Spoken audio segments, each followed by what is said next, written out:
কি বিশ্বনবী কি বলিয়াছেন? বুখারী হাদিসের মধ্যে আছে 10 নম্বর হায়াত আমি বলতাছি, 10 নম্বর হাদিস আমি বলতাছি, সূরা কি বুখারী শরীফ হাদিস, যে 10 নম্বর হাদিস সেটাই আমি বলতাছি।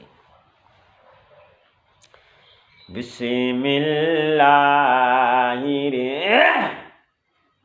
রহমানির রহিম। وقال النبي صلى الله عليه وسلم من سلم المسلمون من وقال النبي صلى الله عليه وسلم المسلم من سلم المسلمون من لسانه ويده।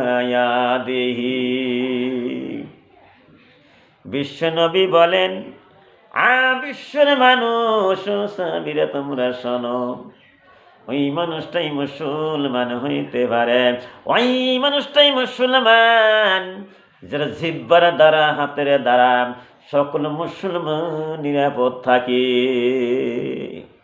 তার মানে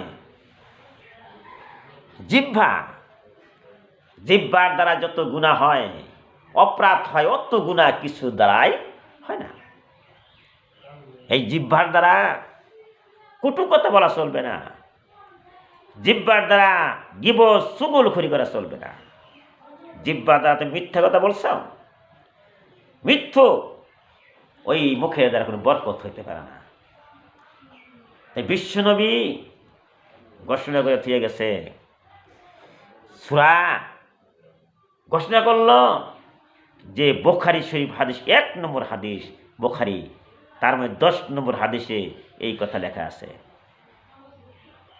কেন?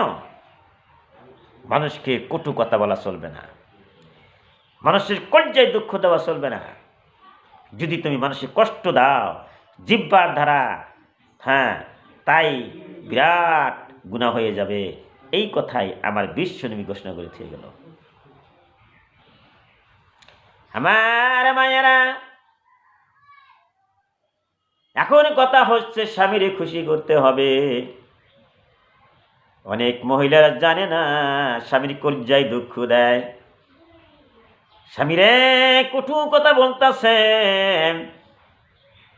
আর একজন মহিলা, একজন ব্যক্তি বলো, ইয়া রাসূলুল্লাহ, সোনার নবী গো, একজন মহিলা আছে 5 ওয়াক্ত নামাজ পড়ে, রমজান মাসে রোজা থাকে, যেমনে কোনোদিন মুখ দিয়ে মিথ্যা কথা বলে না, স্বামীরও খুশি করে, সব কিছুই করে, সৎকর্ম করে, কিন্তু মহিলাটার মুখ এত খারাপ, মুখের কথায় প্রতিবেশীরা কষ্ট পায়।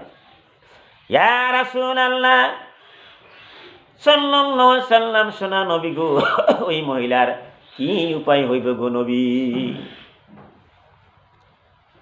বিশ্বনবী বলেন, সাহাবীরে, ওই মহিলা যতই নামাজ পড়ুক না কেন, যতই দান করে না কেন, ওই মহিলার বিষয়ে আমার আল্লাহ নবী বলে ঘোষণা করে দিয়ে গেল, হেয়া ফিন্নার।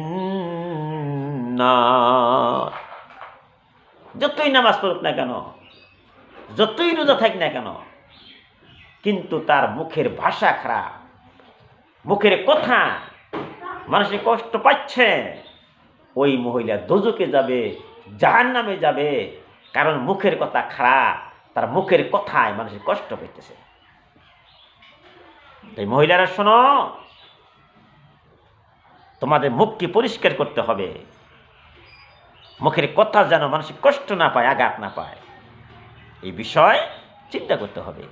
তাই তো বিশ্বনবী ঘোষণা করে দিয়ে গেল, ওই মানুষটাই মুসলমান, ওই মানুষটি প্রকৃত মুসলমান যার মুখের জিহ্বার দ্বারা সকল মুসলমান নিরাপদ থাকে। সুবহানাল্লাহ।